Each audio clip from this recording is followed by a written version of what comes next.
أعوذ بالله من الشيطان الرجيم. بسم الله الرحمن الرحيم.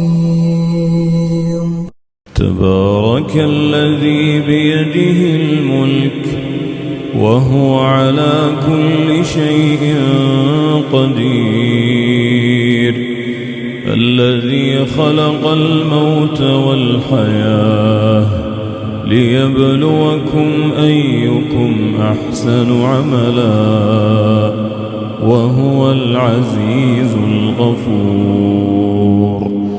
الذي خلق 7 سماوات طباقا، ما ترى في خلق الرحمن من تفاوت، فارجع البصر هل ترى من فطور، ثم ارجع البصر كرتين ينقلب إليك البصر خاسئا وهو حسير.